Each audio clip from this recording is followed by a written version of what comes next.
Oh yeah, it's better. Hi everyone, welcome back to my channel. I'm Suzy and I have been waiting months to do this.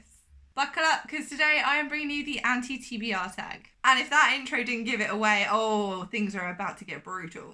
I'm normally quite a sweet person, but today I have given my inner bitch free rein. We're about to get into it. Let's just address the elephant in the room today. I am wearing incredibly dark lipstick.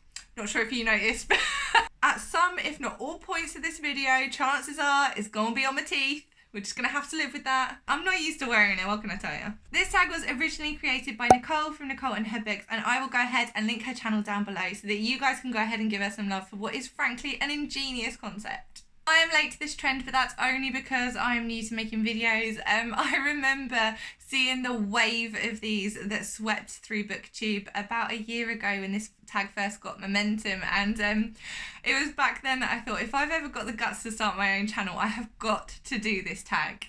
Now, before we get started, the obligatory disclaimer. Now, this is gonna make some of you mad. So let me just say this, these are just my opinions. I mean, I'm not mad that you disagree with them, that's cool. You're entitled to be wrong. But seriously, this is all fun and games until somebody's feelings get hurt, and so I just want you to remember that I am not coming for you. I'm just coming for your favourite book. I do think my answers start out pretty tame though, such as my answer to this question 1, which is, what is a popular book that everybody seems to love but that you have no interest in reading? Although it's probably a little bit less popular now, I went for The Duke and I by Julia Quinn. This one benefited from an absolute hype storm around this time last year when the Netflix adaptation Bridgerton was first released. BookTube went wild for this book. It's the only book I saw anywhere for weeks. This book now has over 200,000 ratings on Goodreads, and honestly, I'm no more interested in reading it now than I ever was. So The Duke and I is a Regency romance, and in my mind, those two words translate to don't bother. As you will soon discover, I am not a romance reader. I don't hate the genre, and I certainly don't hate the people that love it. I will fiercely fight for your right to like whatever the fuck you want in life. But I don't tend to reach for it, for reasons I'll explain a bit more later. I'm sure there are some good ones out there, but despite this one's popularity, I can say with relative certainty that this ain't one of them, at least not for me anyway. Question 2 is a classic book or author that you have no interest in reading. Now, I'm new to classics, but that in no way stops me from knowing that I never ever want to pick up Ulysses by James Joyce. So I read one of his short stories from the Dubliners series, which was The Dead, and I was bored stiff.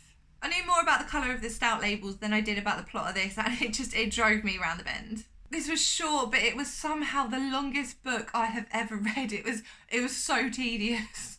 Now, this particular short story is also advertised as having one of the greatest reveals in history, and I'm still trying to figure out why.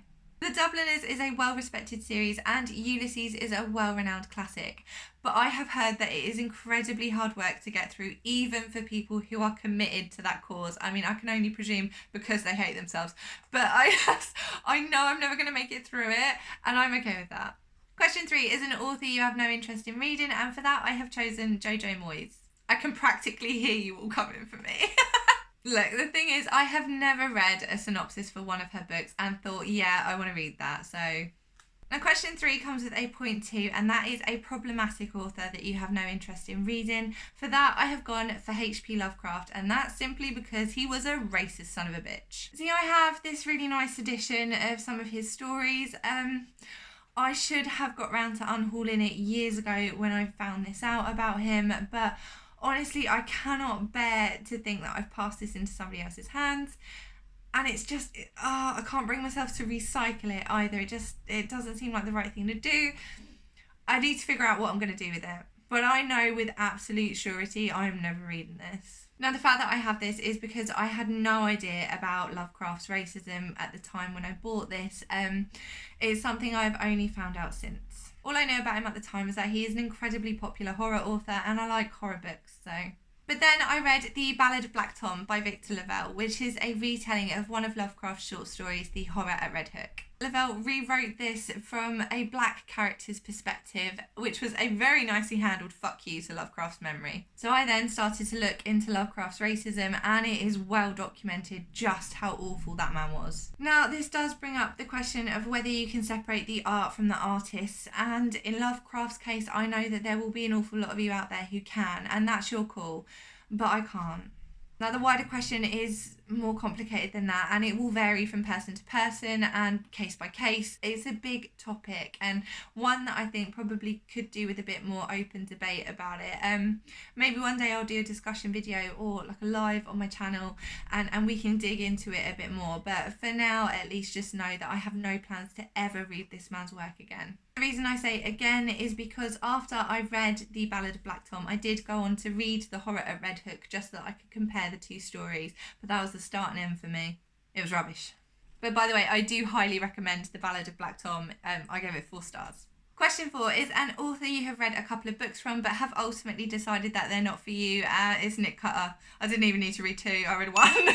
I read 1 and that was enough for me, thank you. Way too much gore for me. Question 5 is a genre that you have tried to get into and just couldn't. It had to be romance. I promise I'm not made of stone, but I am apparently made from that really horrible knee-jerk reaction to just cringe at romantic stuff. This isn't always true. I mean, my favourite film of all time is, at its core, a romance. Just also happens to be a bloody revenge story. But I do like films like Ghost and Dirty Dancing as well, and they're romances, right? Right. I think the issue is when they're in book form. I just find them really icky. I tend to spend most of my time when I'm reading a romance questioning the motives of everybody involved, which is probably because I read way too many thrillers, or finding it all a bit too convenient or way too sickly sweet. I just don't enjoy them. Question 6 is a book you have bought but will never read, and I mean, arguably, I shouldn't have an answer to this, but it's Lorna Doone by R.D. Blackmore. In fairness, I have owned this for 25-ish years. I bought it as a kid with my hard-earned pocket money from a supermarket, which is where they used to sell them for about £1 a go, I think. I mean, I know, mental, right? £1. Even back then, that was a good deal. But I still haven't read it. I mean, a book being on your TBR for 25 years and you haven't got around to it yet, you're probably not gonna. So this is one of the Priory Classics editions. I don't know if anybody else out there has any of these, but if you do, let me know, because that would be quite cute. They did loads of stories. They did Heidi and Kidnapped by Robert Louis Stevenson. They did Ivanhoe, Journey to the Centre of the Earth. There are tons of them. And I have quite a few of them, but I probably won't ever read any of them. So I could have picked any one of them, but the reason I picked Lorna Doone is because I actually own 2 copies of it, and I still never plan to read it. Now, the reason for this second copy is because it belonged to my nan, so it's going nowhere. But I've no interest in the story. To be honest, I'm not even sure I know what it's about. So yeah, there's that. It's my shame. Okay, and here is where things start to get a little bit spicy. Question 7 is a series that you have no interest in reading or have DNF'd. I have gone for Miss Peregrine's Peculiar Children by Ransom. I could have picked a lot of series for this one. I could have gone for The Book of the Ice by Mark Lawrence. I could have gone for The Raven Cycle by Maggie Stiefvater. I wish I could have gone for The Witcher, but I battled my way through all 8 books of that. But nothing will ever come close to this book. This has the dubious title of the single worst book I have ever read. I know this one is popular and I am probably coming across a right bitch, but this one was rubbish. I ain't gonna sugarcoat it. Well, I haven't, have I? It was bloody awful. I won't keep going on about it here, but I will link my Goodreads review for this one down in the description box below in case you are interested in hearing precisely why I hated this book so much. Safe to say I ain't finishing the series though. And finally, question 8 is a new release that you have no interest in reading. For me, it's A Court of Silver Flames by Sarah J. Maas. I told you it was going to get spicy. So this is another one that I could have used for the previous question, a series I didn't want to continue on in. But this is a relatively recent release, and I couldn't think of another one. It's the only recent release that I've got a solid reason as to why I don't want to read it. Whereas other ones, it was just kind of because they weren't my vibe or whatever. So I read ACOTAR, and I I really enjoyed myself. Like, despite some initial skepticism, I just went along for the ride and it was good fun. I especially liked book 2, which is, I think, by general agreement, the best one in that series. Reese forever. But I was less excited by book 3 and I flat out hated A Court of Frost and Starlight. I thought it was pointless. But mostly the reason I don't want to pick up this new one is because I just didn't feel any need for this series to continue. As far as I could see, there was no good reason to keep it going. I mean, other than it being a money spinner, let's call it what it is. But I didn't have any burning questions. I felt pretty happy and satisfied with the way that it all concluded. I didn't need anything more. And I didn't like Nesta's character anyway, and I know that she's the main focus of this one. I just don't care. I don't care. Let's just say it as it is. So yeah, this one passed me by and I waved as it went. So tell me, did I go too far? Did I oversell it and not go far enough? I don't know. But I mean, I gave it to you good and honest. If you've also done this tag, go ahead and link it in the comments down below. This is one of my favourite things to watch on BookTube. I'm still on this hype train. So yeah, I would love to see yours too. Whilst you're down there, don't forget to like and subscribe so you never miss a thing. And I will see you in another one soon. Thank you as ever for watching. Bye. Disgusting. Why didn't I drink it before I put this? Oh. Ah. Originally, ow, I bit my cheek again. From hand. I do that a lot.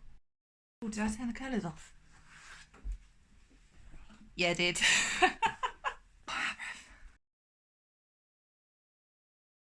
I'm so out of breath from those stairs.